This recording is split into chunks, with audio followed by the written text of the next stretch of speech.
Thank you very much, Dennis Tumbi. Ya kwanza ningetaka ni congratulate my brother Maina Karofia. Maina Karofia, sijakuja hapa kwa sababu wewe ni mheshimiwa na mimi ni MP. Nimekuja hapa sana sana kwa sababu wewe ni rafiki yangu kutoka kitambo, and as you know, many of your relatives are also my very good friends. Na pia nikiona wazazi wako pia nafurahia kwa ile gazi Mungu amekupadisha. When I come to Thika, and every time I come to Thika, because I know Mheshimiwa Maina Karofia, your history is basic, the premise of your history is actually in Thika. And we are very much intertwined in that line. Kwa sababu wakati wote nakuja Thika, mimi natoaga shukurani kwa Mungu sana. Because it reminds me also, as I remember about Maina Karofia, and as we give thanks about Maina Karofia, Thika also reminds me of where I have come from. Hapa juu, pahali inaitwa Biafra. Na Mheshimiwa Aris, nganga najua unajua Biafra vizuri. Mimi nimekaa hapo, na nikauza mutuba pale Mokireti. Nilikuwa nafanya hiyo kazi nikiwa secondary school, wakati ya holiday. Because I was looking for my own school fees. Nikiwa pale Kiabugi Secondary School. Na katika hiyo kazi nikifanya, my elder sister was working in pale soko ya Thika. Mnajua kuna pahali ya welders ya kuchomelea. My elder sister was working there as what you'd call in modern day company as an admin. Mtu wa kuokota pesa na kubalance maneno. Na hiyo mtuba ambayo nilikuwa nauza, ni yeye alikuwa anachukua pale Gikoba, ananiletea, nauza, alafu tunakaa na yeye hapa Biafra. Kwa wewe unaelewa kazi nyumba za Biafra. Na that my sister, who is my elder sister, is called Emma. Emma worships in this church. And Emma is here. She's a leader in ACK Cathedral, here St. Andrews. Na nafurahia sana nikikuja hapa. Pia tukishukuru Mungu kwa sababu ya Karofia. I also feel it is very important for also me to disclose to you that I'm also very indebted to what God has done. Mheshimiwa wa Thika Town, unajua mimi hata bunge sikuiti MP wa Thika Town. I always call you member for Kiadutu. And I call you member for Kiadutu because I'm very also nostalgic about Kiadutu.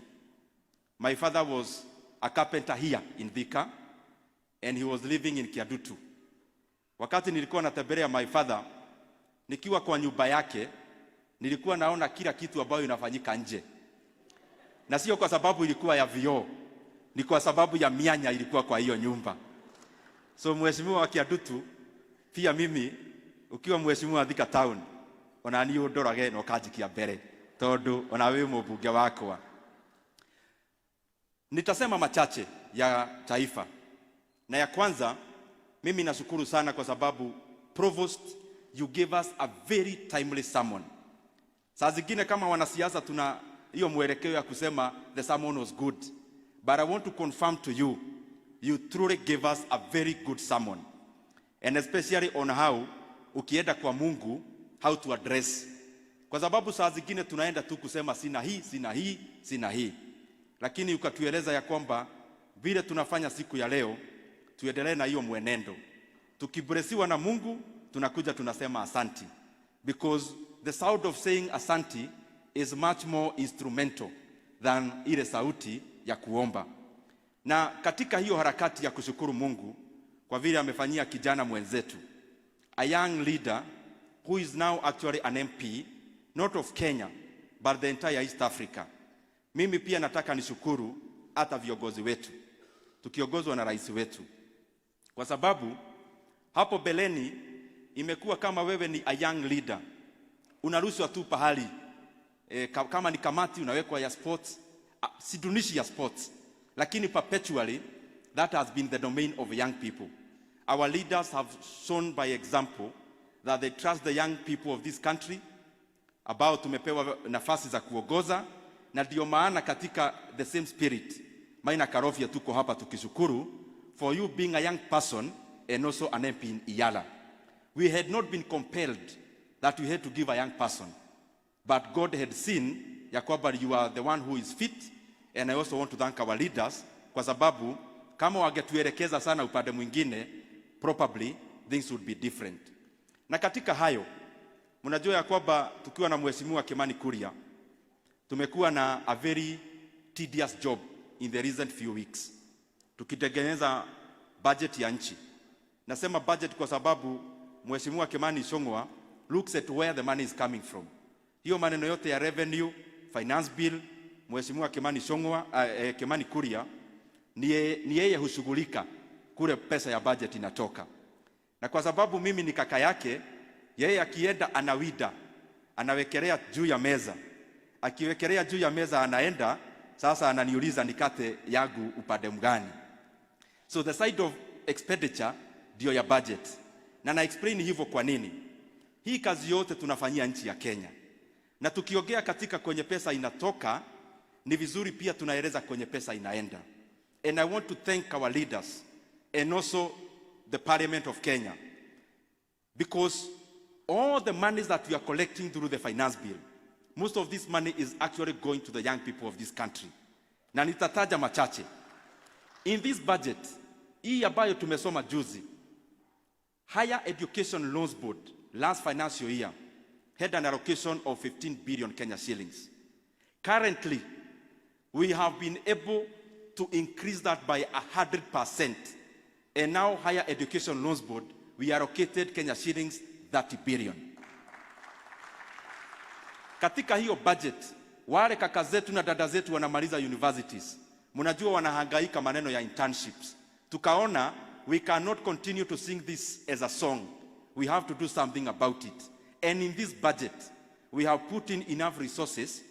Next financial year, that is starting in July, we are going to hire 8,000 fresh graduates in an internship program sponsored by taxpayers' money, by GOK itself, through Public Service Commission.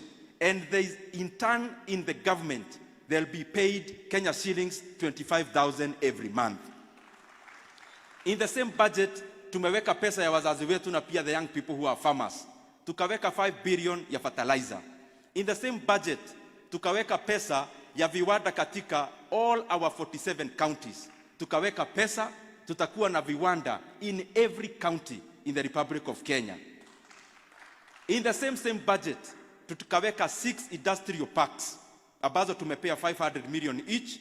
Moja, we are sharing between Kiambu and Murang'a. Tunaijenga pale Del Monte. Tumeweka ingine pale Kirinyaga.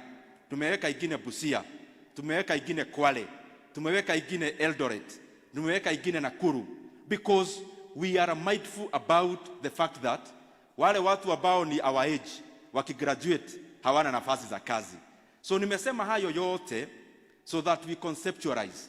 Tukiangalia kwenye pesa inatoka, pia tunaangalia kwenye inaenda. Ya mwisho, mimi nataka nitoe pongezi pia kwa rais wetu.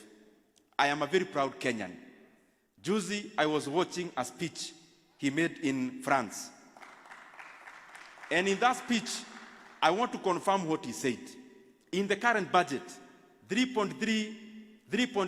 around roughly 6 trillion budget, we have allocated close to 1 trillion, close to 1 trillion Kenya shillings into repayment of debt. And what the president was saying is simple. Brethren Woods institutions, which is IMF and World Bank, when they are lending to developed countries, they lend at 1% interest rate. When they come to Kenya, they lend us at 8% interest rate. All this money is dollar denominated. Kwa hivyo hakuna pahali ya kusema inapotelea kwa dola. We now have an African spokesperson, who is the president of Kenya, who is facing these people on their face, because we cannot continue in slavery the way we were during colonization. World Bank and IMF, lazima pia nyinyi muheshimu nchi ya Kenya na Afrika kama vile mwanaheshimu nchi zingine za dunia. Mukikopesha wale na 1%, hata sisi na 1%. If that was to happen, all these monies we allocated to repayment of debts would be going to construction of roads, would be going to other things. Na kwa hivyo sisi tunauga mkono. Na ya mwisho kabisa, Wakenya wameongea maneno ya hii housing fund. And I want to confirm to Kenyans, one of the fear was, we are allocating this money for housing fund, or we are collecting, and especially now that it is a tax, that we may mix this money na iende kufanya kazi zingine za nchi. I want to confirm to all Kenyans, hii pesa yote ya kodi ni Wakenya wanachanga, na tunaheshimu wakifanya hiyo maneno ya kuchanga hiyo pesa. And I want to confirm, the over 70 billion Kenya shillings that we are collecting as taxes through the housing levy, that money is not going into any other sector. We are ring-fencing that money into only construction of houses, and not just for people to own houses. Ni kwa wale vijana ageni nimeongea maneno yao waendelee na kupata kazi. Na hayo mengi, asanteni sana watu wa Thika, na Ngai amurathime. Na rĩu nĩngwenda gwĩta my elder brother, our leader, the member for Kikuyu,